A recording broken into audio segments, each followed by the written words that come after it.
So Open RVDAS is the way I describe it to everyone is it's a bunch of modular components that you can snap together like Lego pieces.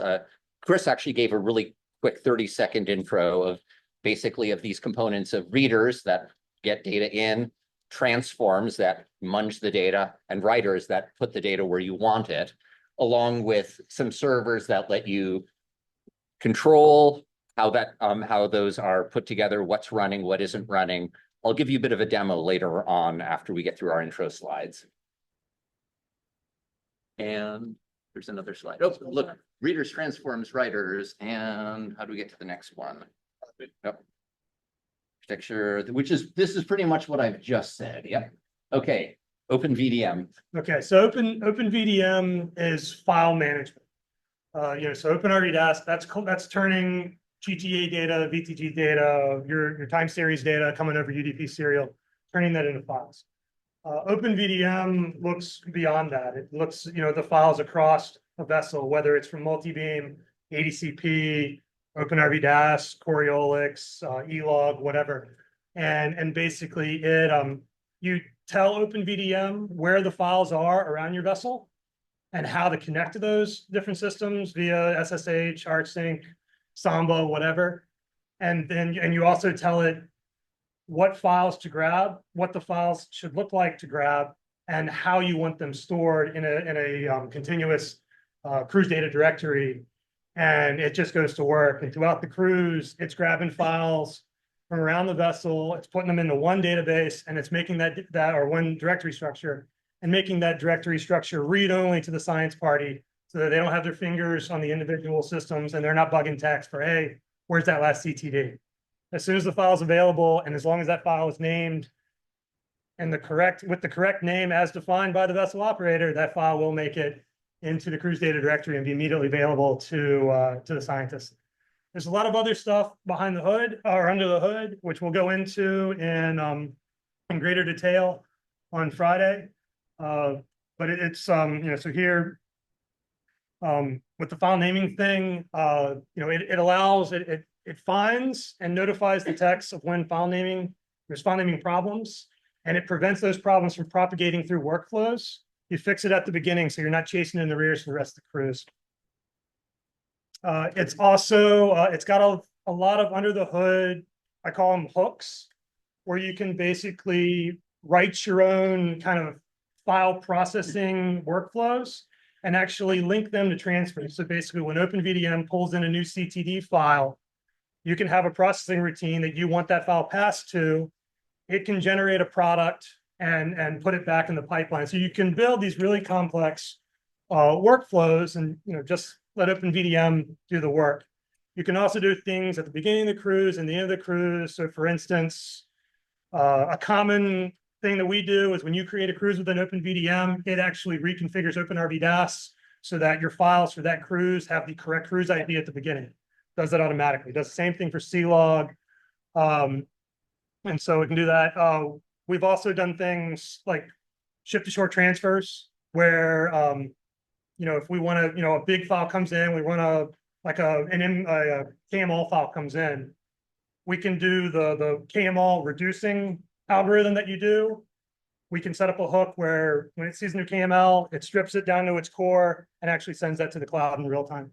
And just automatically as soon as the files appear.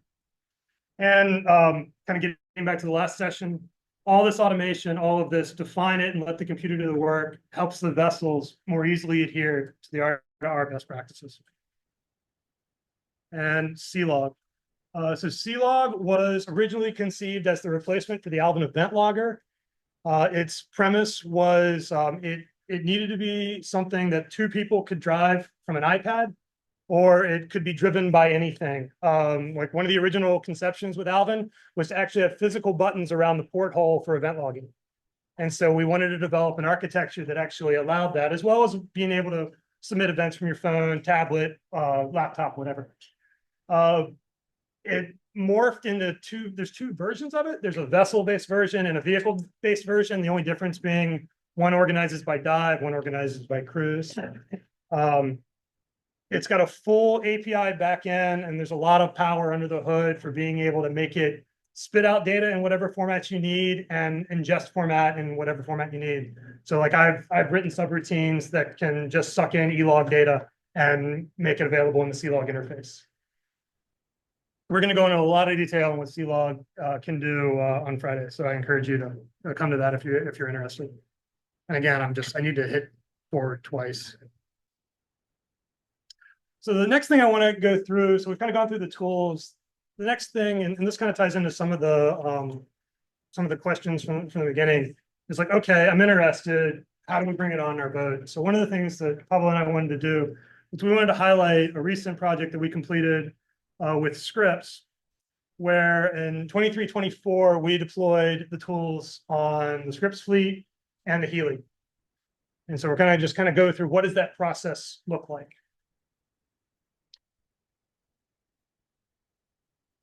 Installing software is not step one. That's key. These boats are very complex things. A lot of them don't operate like their brethren, even within the same fleet. They're close, but even within the same fleet, there's going to be subtle differences. And it really saves you a ton of time on the back end if you properly define all that up front. And so when we went on this project, we spent a lot of time working through all the potential issues with Ravel before deploying it. And did it pay dividends moving forward? Because by the time we got to Sproul, that was something I never stepped foot on the vessel. I did it remotely from Rhode Island in 3 days with very little input from the scripts team, because we had done all the work ahead of time. So the work basically includes, coming up with your data management plan. Start there. What do we want the output to look like? And now we know what we're aiming for. And so we went through, it's like, here's the way we want the directory structure to look like. And it was basically a combination of looking at what was currently being done, R2R best practices. And we started thinking through, it's like, okay, yeah, here's what we need to do because we've got this one PI that really likes to see it like this. But if we make this really subtle change, we can get this much further into R2R compliance.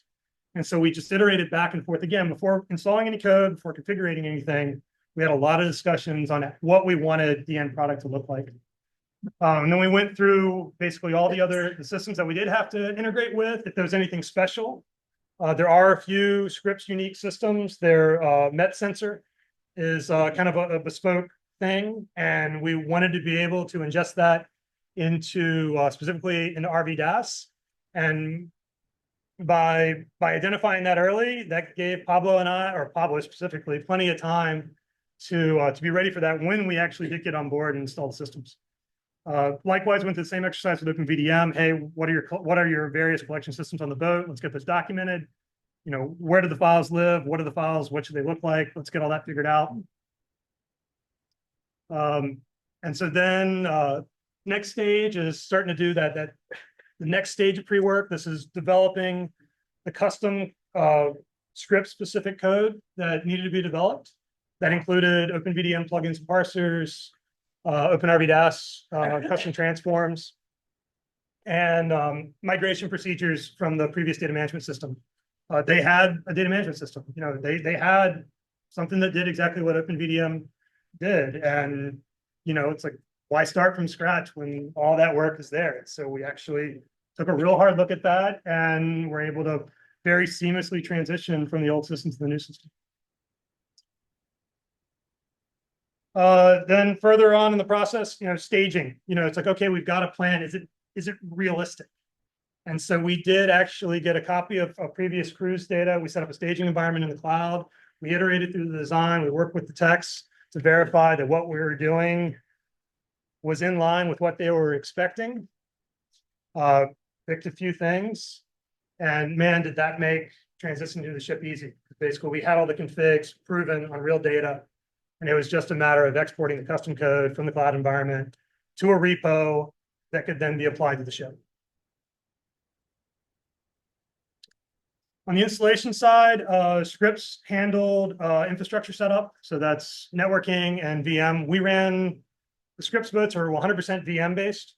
Some boats do VM, some boats do a hybrid of dedicated metal and VM. Scripts went 100% VM, so they set all that up. We performed the base installs. We moved over all the custom code from the staging environment. And the most important thing for success, this is very complicated, these ships are very complicated, is we made sure we had remote access to the boat. Because these systems can be 100% installed, configured, managed, troubleshot, apply new fixes, apply new feature requests. We can do it all over the bird, and it's all port 22, port 80 stuff. We don't need VNC, we don't need high bandwidth. We can do it all pretty much command line and low bandwidth web pages. Commissioning with a 4-day transit cruise. Basically went up there, set it up, verified it all worked, fixed a few minor things, worked with the lead techs or all the techs to make sure they were, they agreed with what I was seeing. And then we finished up with training and system familiarization. And then at this point, I've got pretty much a boilerplate of documentation that I supply all the boats, including one pagers on pre-cruise, post-cruise, during cruise checklist that they can just kind of go through to get it done. Then long-term support. I think this is what has made the tools successful long-term, is the ability to, for the techs to feel they are not alone. That yes, this is a new tool, it's a complicated tool. They don't really have the time. They have probably the expertise, but don't really have the time to dig into it. It's been incredibly useful to be able to get WhatsApp, Slack, Zoom, whatever. I do my best to respond almost 18 hours a day, 7 days a week. But that's what gets it done. That's what keeps the data flowing. That's what keeps the techs happy and hopefully getting enough sleep. And I think that's led to a lot of success. I'm happy to report that no one has removed any ocean tools from their boat. So They've simply decommissioned the ship. yeah. Well, so as I mentioned, as far as the installation, we did Ravel on site, we did Ride on site, we did Healy on site, and then John hit me up and it's like, can we do Sproul? And I'm like, yeah, we can do Sproul. And I actually did Sproul from my personal sailboat down in Grenada, from my Starlink to ground to another Starlink to Sproul. So that was, I knew the community wasn't going to say I couldn't support the boat over Starlink. I was already using one Starlink, now I'm just using two. And that was really cool. And that wasn't the first boat that we've done. I just wanted to highlight it. For this case, we actually did a full boat install 100% remotely. But I've done, I did Lu'ukai, the Hawaii's ROV, never had to go to Hawaii. And we did that one. All right, so contributing. Our stuff is all MIT licensed. It's all on GitHub. Pablo and I went through pretty involved efforts to fully document Open RVDAS and CLog. OpenVDM, there's actually a video series on YouTube on how to use OpenVDM, how to install it, how to do all that. But that's not documented to the same level as the others, mainly because I am working on OpenVDM 3, so it's like I'm kind of holding out. And then we also have the development open, and we should probably, I guess we'll highlight this more on the Friday, but there's been some really interesting third-party developments in Open RVDAS from our friends down in Hobart, Tasmania. They're doing some really, really cool stuff. And so cool enough that they kind of get there. There's a contrib repo now, so that way it's easy for us to play together without kind of corrupting the main. But they're doing some really, really cool stuff. I've got a slide or two on that. Excellent. And so let's see here, where to from here? Yeah. I'll just mention too, they gave a presentation on what they're doing with Open RVDAS at Martech last year. Right. If you dig hard enough, you can find that. Oh, right. That's right. They did. Yep. Yeah, really cool stuff.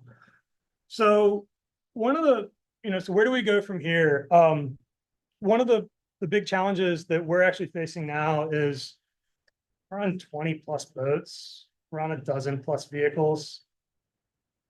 We're two guys and you don't get paid.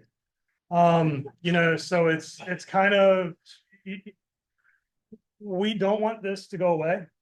We're both very passionate about it, but we are, thank goodness for scripts this year, especially FIO. We did the flyer, but basically, the way the model works, business model, if we can talk dollars for a second, is basically the project support, security patches, development, feature requests, all that stuff.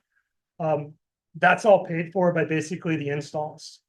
And some like longstanding contracts with the not-for-profits.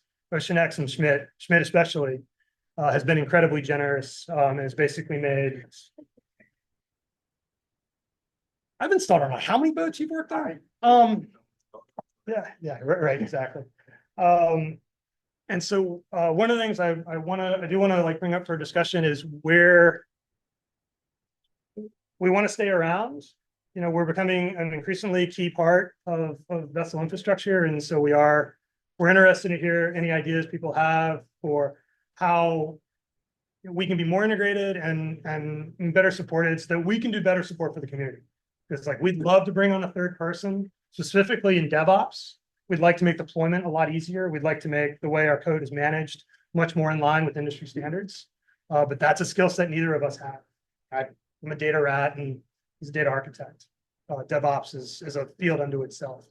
But we can't, under the current business model, we really can't afford to bring in somebody else. So we are interested in how, what can we do? How can we restructure? Who can we partner with so that our tools can be around for decades, for at least a decade, hopefully 20 years. I'm going for 75. I heard somebody say 75 years. I'm going for 75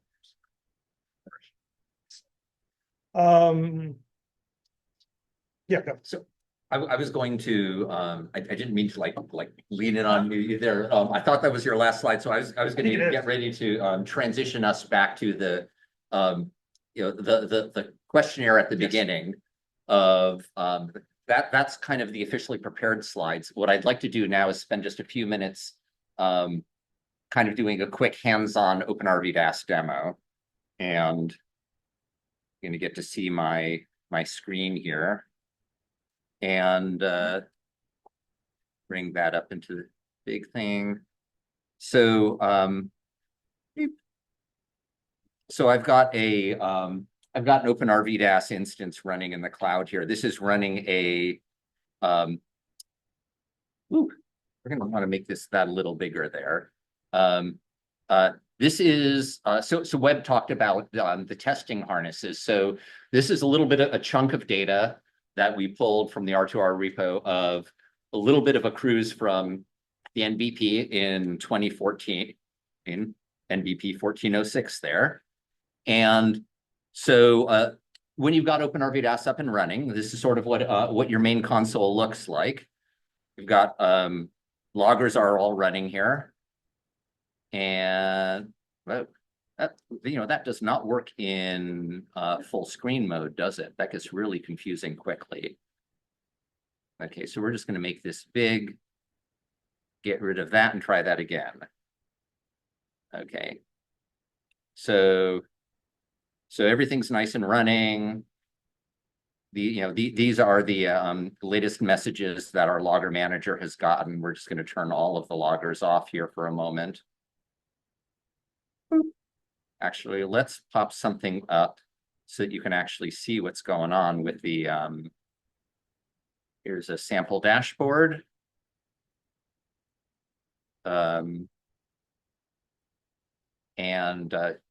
Notice we've turned the loggers off. So some of these displays are a little unhappy now. Let's turn those loggers back on. And I'm going to go ahead and right. And loggers come back on. Display gets happy again. And there'd been a discussion, metadata has come up in every single talk today. So I want to just pop up a bit of background, which is as part of your device definitions when you're creating your cruise configuration, saying what devices you're reading from. You define a device type, for example. So here is a device type for parsing for a CPath 330. It, if you have a GGA field, for example, here, come on. Is that, can anyone read that, or Does the- command up magnify? let's try that. Command Yeah, plus, and not, apparently not on this dev. Basically, so this is how you parse a GGA line, and it says that you parse into this field called latitude, north-south, longitude, north-south, fixed quality, etc.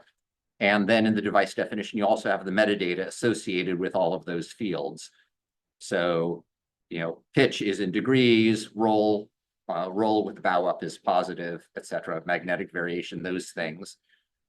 That's all carried along and into the point where while this is running, you can actually have a look at.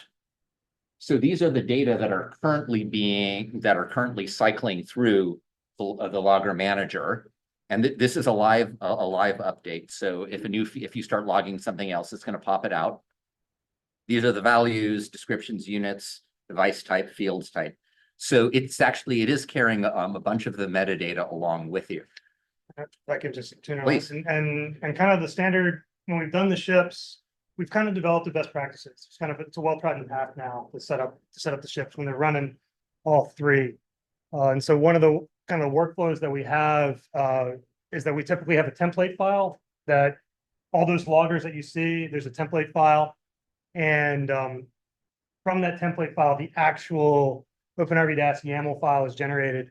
And part of the script that does that, it actually packages the template, the logger file, the device files that he just showed. It packages those in a tarball with the cruise ID and the date that it was created, because that's when you're going to see the change. And basically OpenVDM essentially grabs all the tarballs that were created between the start and stop time of the cruise. And so that gets included as part of the cruise data directory. So if you were curious, it's not as slick as it could be, but it's there. So you'll basically see a directory of OpenRVDAS configuration tarballs with the date they were created, which should correlate to the date that any change happened. Because basically anytime there's a change, you need to recreate the logger. And so you would get essentially a directory of file names with timestamp in the file names containing all the data that is relevant to the file. It's all there. Now I need to figure out how to get to those other slides in the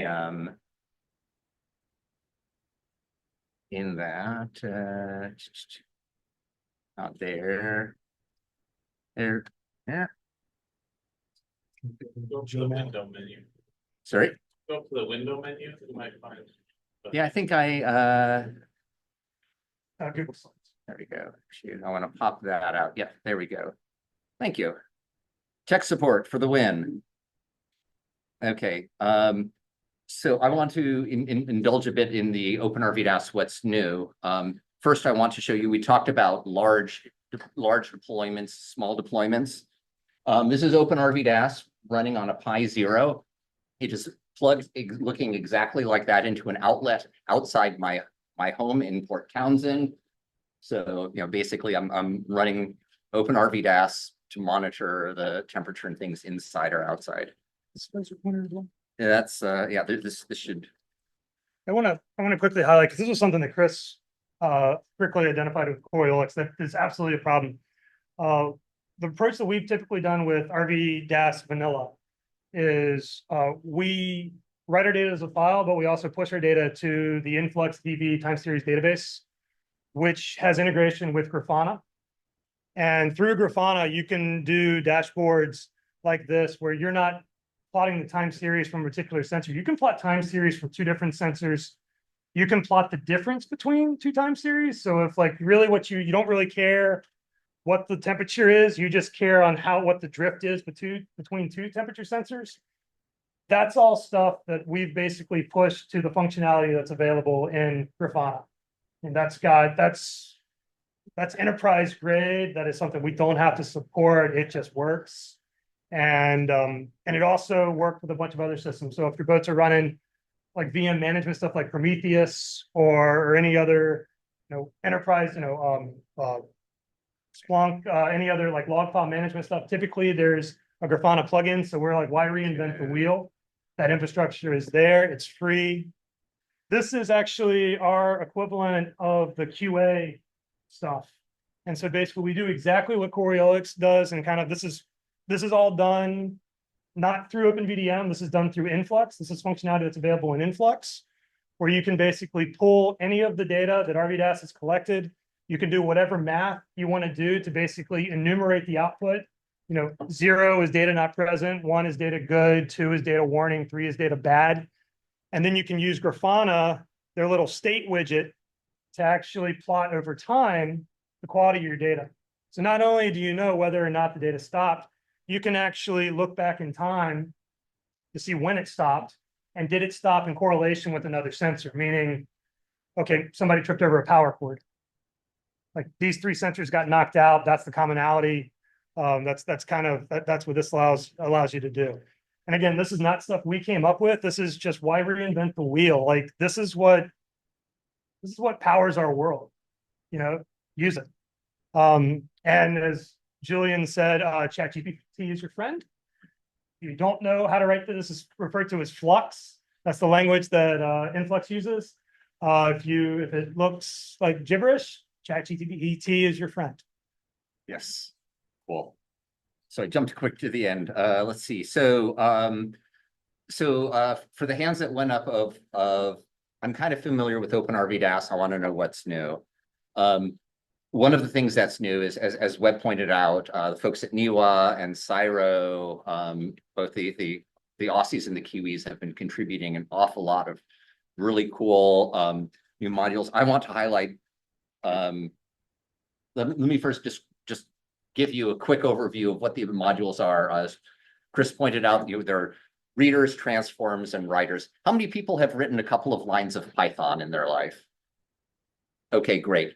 So you can write a module, 3 types. A reader is simply an object that has a single method called read. So this is your magic 8-ball reader. Okay, you call it, it blocks when it has something it can give you. It returns it. A transform is a Python class that has one method called transform, right? And you call it with some sort of record, and it returns something, possibly a none. If it decides to eat the record, you're going to see a pattern here. The writer has one method called write, and you hand it something. You hand it a record. You say, hey, Skywriter, here's a record, and it does something.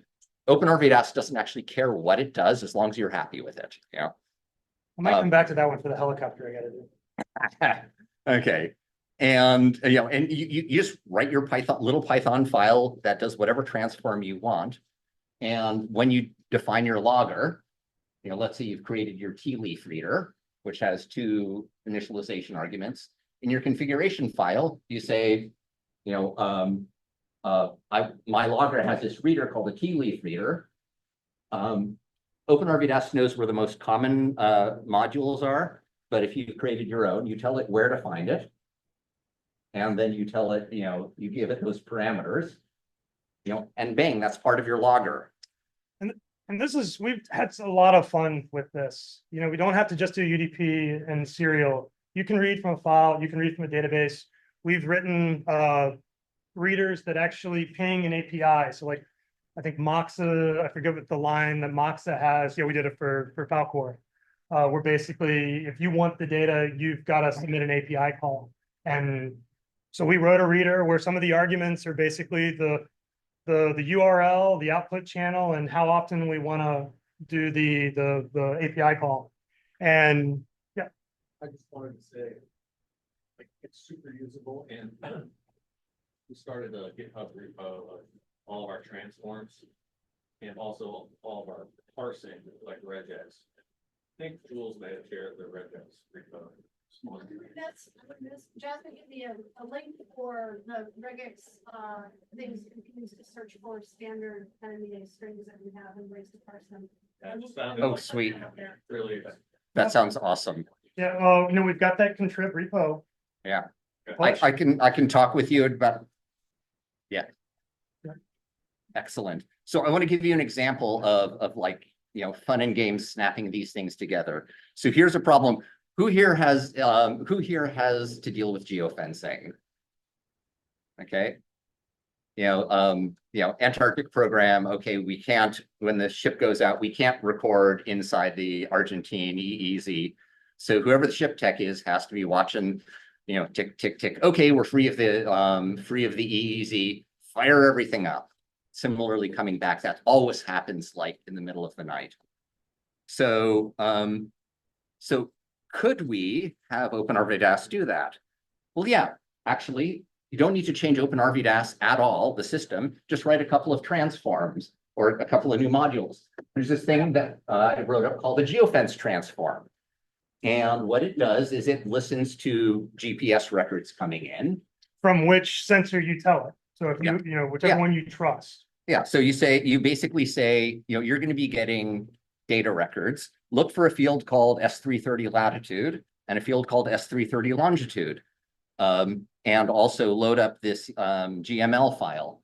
Now, okay, got a latitude and longitude. Is it inside the EEZ? Yeah, okay.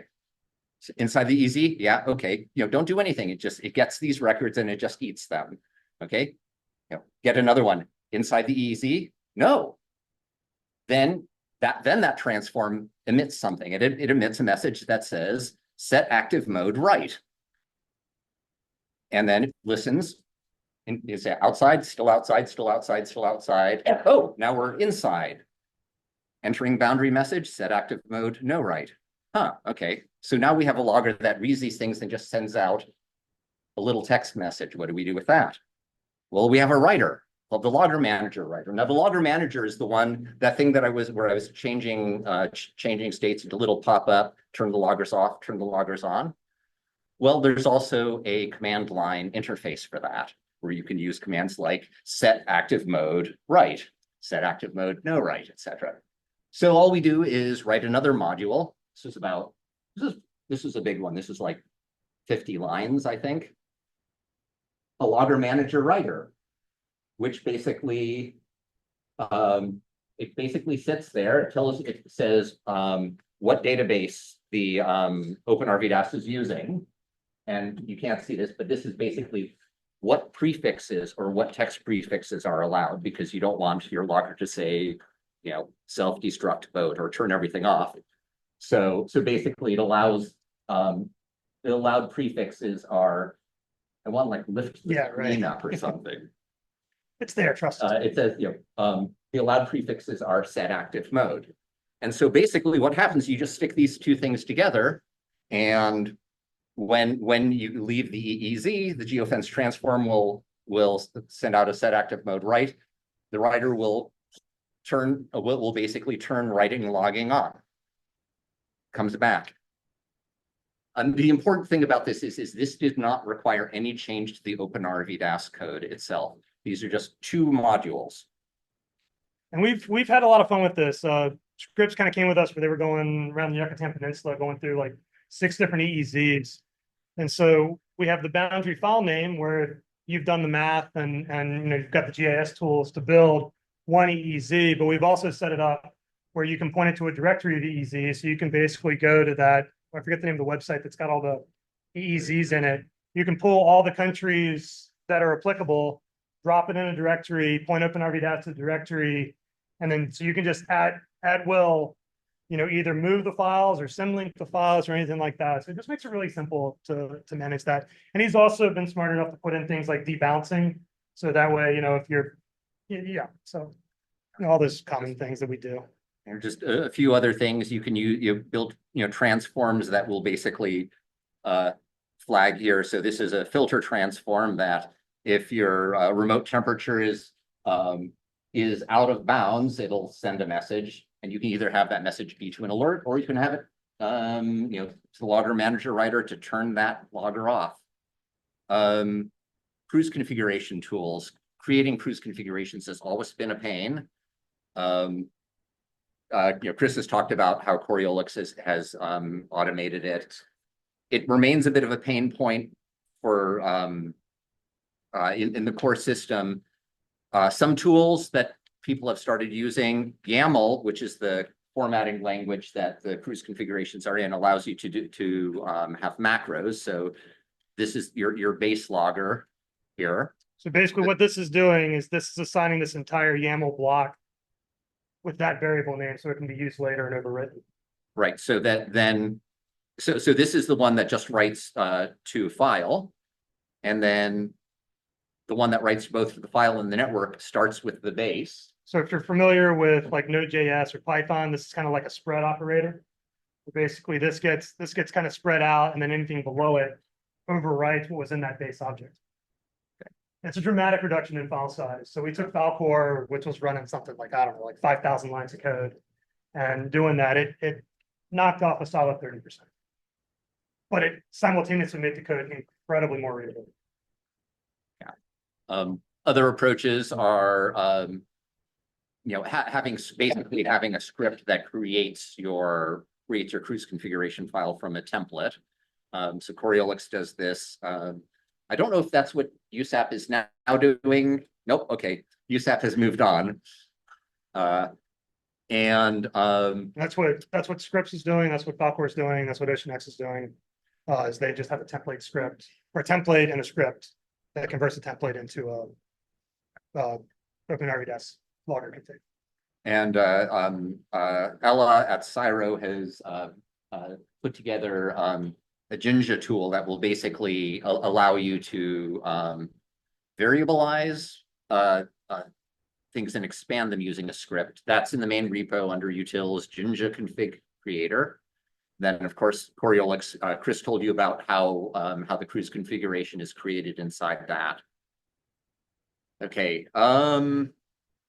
APIs for new GUIs. This is actually, I think, the most exciting development here, which is every Open RVDAS talk I give has to have this particular slide because I designed the original Open RVDAS GUI.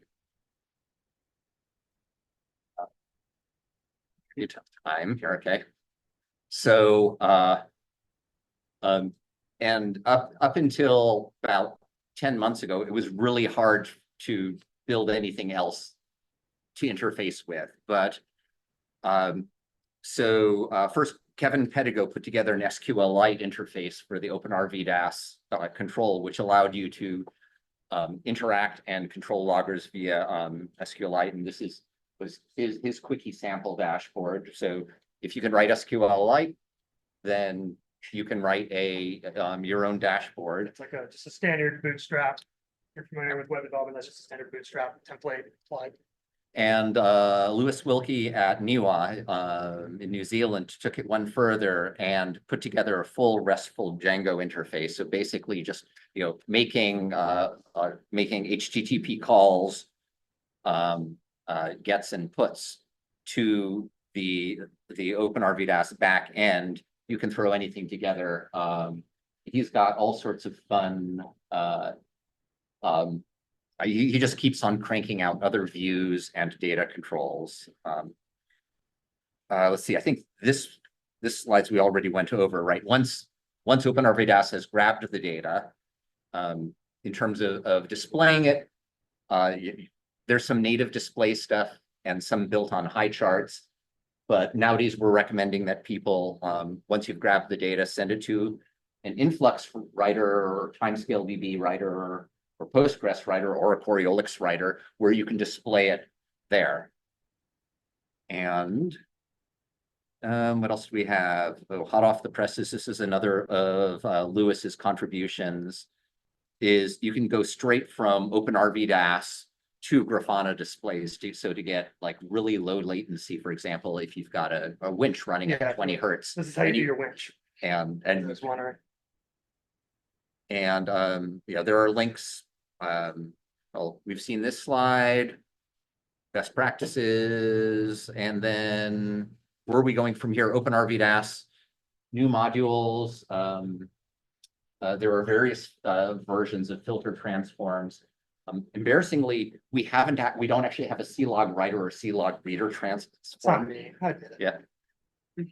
Yeah, if only somebody would. Yeah, who do we know? Expanded documentation, if you go to oceandatatools.org, there's a lot of online documentation. We'd like to have a better cookbook and some video tutorials to walk people things through. Still wrestling with cruise configuration management. And as Webb mentioned, we're looking for a solution for long-term project support. Okay, that's the last of my ancillary slides. I think We've got like 15 minutes left, so, yeah, so let's go roundtable. Well, I was gonna ask, can you tell us what the 3 has got in it for roadmap? OpenVDM 3. The big thing is I'm moving from, it was, OpenVDM is going on 10 years. I'm running into 2 problems. It's PHP based, and that's becoming an IT security issue. So we'll be moving away from that to Python. Given my experience, C-log is 100% traditional client server model, API, RESTful API. There are infinite benefits to that architecture, and so OpenVDM will be moving to a RESTful API, which will basically not only allow better third-party integration, but if you do want to roll your own front end, you'll be able to do that, just like you can currently do with OpenRVDAS and C-log. We're also, I want to do better cloud support. This is becoming a bigger topic, is pushing stuff to the cloud.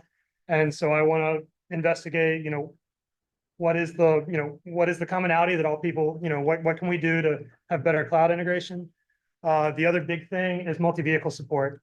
OceanX really pushed us because that boat is 300 foot. She's got 2 subs, a helicopter, an ROV, an AUV, a small boat. They're running 6 instances of C-log, 2 instances of OpenVDM, 2 instances of RVDAS. And so I want to try to condense that to 1 instance of OpenVDM that basically does a hierarchy of platforms. So basically, you've got a ship.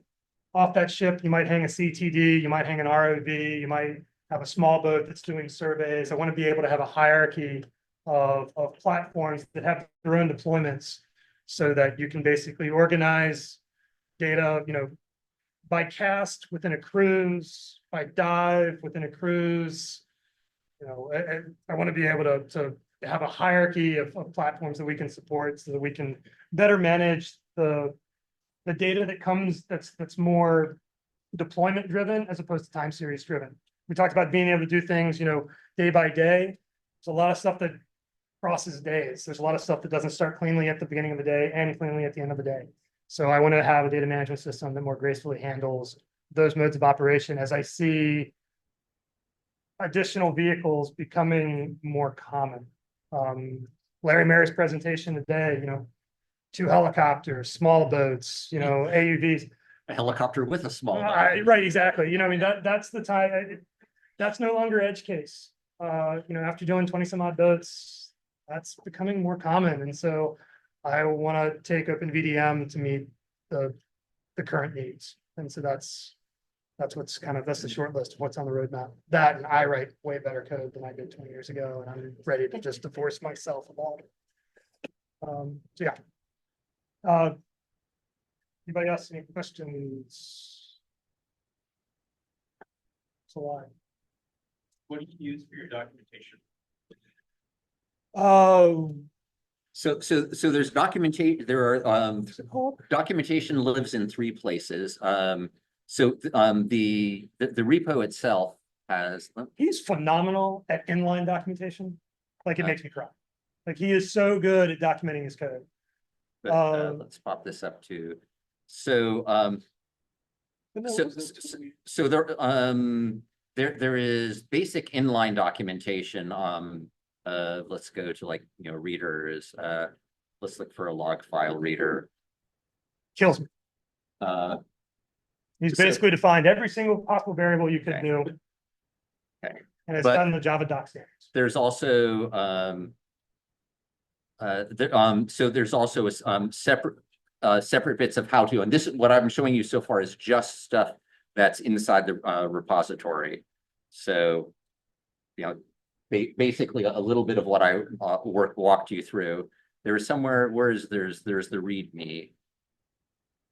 So yes, we have the standard markdown stuff in the repo, but then in addition to that, we've got the other really pretty stuff.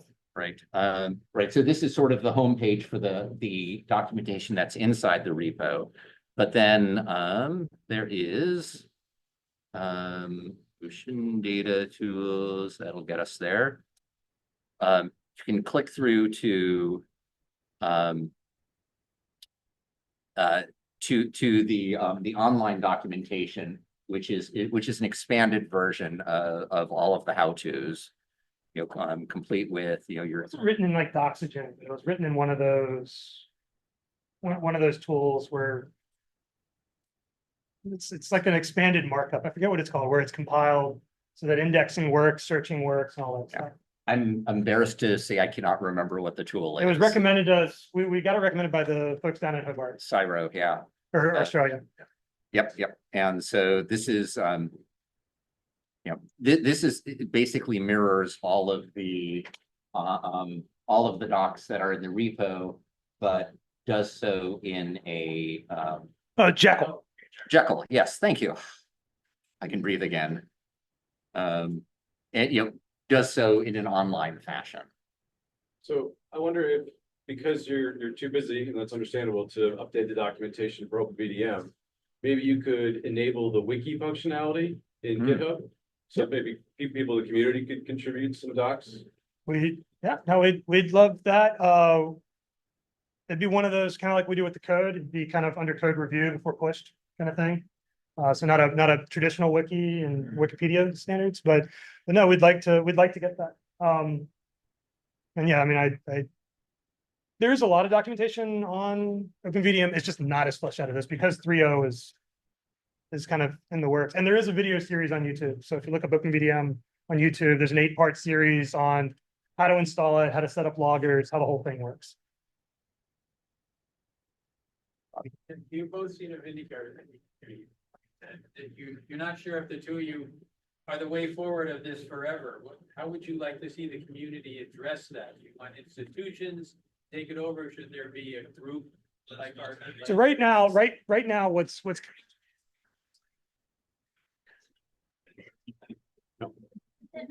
we were getting all the answers. We quieted them. Repeating the question. Well, so repeating the question for the folks in the rest of the world. Robbie asked, what is our ideal model for how this code is carried forward? And just to be clear, you know, the code is available online. It's on GitHub. Anyone can grab a copy and maintain it however they wish. So if Webb and I were to get hit by the same bus, the project, you know, the code keeps running, and you know, folks who care about making updates and additions can keep doing so. So it's not like we get hit by a bus and you know, and the keys are lost. Yeah, nothing's hidden. I mean, everything when we go to do a new boat stuff, you know, when we do the install, it's GitHub and pull. It's not like we're pulling from some private stash or anything like that. It's all out there. But don't take the same bus anyway. Yeah. Yeah. Like, don't get on this bus. Thank you. So here's the big criteria and how we want to move forward. The reason, my opinion, the reason that the tools are working as broadly as they work is because they are not coupled to an individual institution's direction. You know, it allows us basically, we don't implement everything that comes across our desk.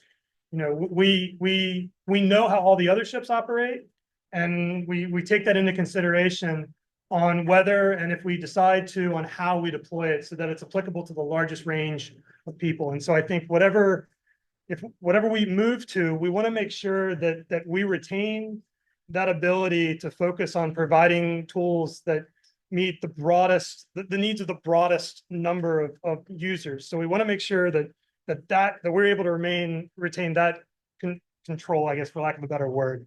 You know, that's really kind of one of the goals. The other goal is, you know, whatever support does come in, we want to make sure that it's in a mechanism that the most number of, you know, the most cents per dollar actually goes back into supporting the community. And it's not eaten up by heavy overhead.